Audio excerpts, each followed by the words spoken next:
Restaurant की मालकिन की एक बहुत ही अजीब आदत थी। हर दिन जब सबसे ज्यादा कस्टमर होते थे, वो एक भिखारी को अंदर बुला लेती थी खाने के लिए। भिखारी की स्मेल इतनी ज्यादा थी कि 100 कस्टमर भाग जाते थे, लेकिन मालकिन को इससे कोई फर्क नहीं पड़ता था। वो खुद भी एक हिपाव पहनकर उस भिखारी के पास बैठ जाती और कहती, आराम से खाओ, कोई प्रॉब्लम नहीं। अगर इतना खाना कम पड़ता तो वो शेफ को बोलती कि और बना दो। भिखारी पिछले 8 दिनों से भूखा था। एक्साइटमेंट में उसने एक साथ 80 पाद मार दिए, फिर शर्मिंदा होकर उठकर जाने लगा। लेकिन जैसे ही मालकिन ने उसे जाते देखा, तुरंत आवाज दी। कुछ देर उसे ध्यान से देखा और फिर पर्स से $1000 निकालकर बोली, जाओ अच्छे कपड़े खरीद लो। उसने उसे रेस्टोरेंट में काम भी ऑफर किया। सैलरी ज्यादा नहीं थी, लेकिन खाना और रहना फ्री था। उसे क्या पता था कि ये छोटा सा काइंडनेस वाला एक्ट आगे चलकर उसकी लाइफ बदल देगा। असल में वो बदबूदार भिखारी पहले एक वर्ल्ड फेमस शेफ हुआ करता था। उसने एक इंटरनेशनल कुकिंग कंपटीशन में सभी को हरा दिया था, लेकिन फाइनल में एक बहुत बड़ा हादसा हुआ। उसका मास्टर, जिसने उस पर भरोसा दिखाया था, सीक्रेटली अपने ही ओपोनेंट पर बेट लगाया था और अपने स्टूडेंट को जबरदस्ती हारने को बोला कि अगर तू हार जाएगा तो तुझे 10 अरब मिलेंगे। लेकिन भिखारी, जो तब तक टॉप शेफ था, ने ये ब्राइब लेने से मना कर दिया। इससे उसका मास्टर गुस्से में आग बबूला हो गया। उसने अपने आदमियों को भेजकर उसकी राइट हैंड तोड़ डाली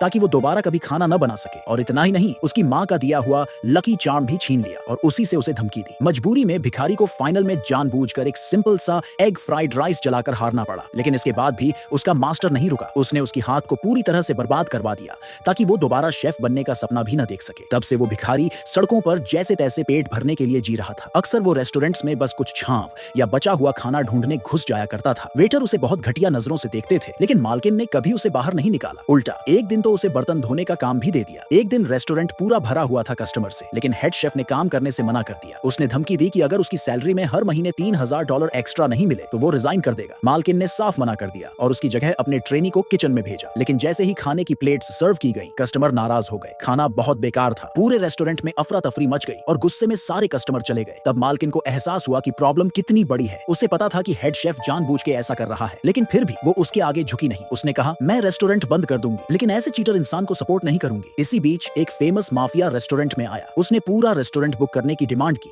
ताकि अपने लोगों को डिनर करा सके। फिर बोला कि फटाफट खाना सर्व करो। मालकिन के पास कोई चॉइस नहीं बची, तो उसने हेड शेफ से एक बार और खाना बनाने की भीख मांगी। बोली कि $5000 एक्स्ट्रा दे दूंगी और उसके बाद फ्री कर दूंगी। लेकिन शेफ फिर भी नहीं माना। बोला, जब तक मेरी सैलरी नहीं बढ़ाई जाती मैं कुछ नहीं करूंगा। अगर नहीं बढ़ाई तो अभी चला जाऊंगा। मालकिन ने उसे एकदम ठंडी नजरों से देखा, लेकिन बाकी स्टाफ उसे मनाने लगे। शेफ ऐसे दिखाने लगा जैसे वो जा रहा हो, और जब लग रहा था कि वो सच में निकल रहा है, तभी मालकिन ने उसे तेजी से आवाज दी और उसकी शर्तें मान ली। लेकिन तभी एक कोने से अचानक वो भिखारी बोल पड़ा,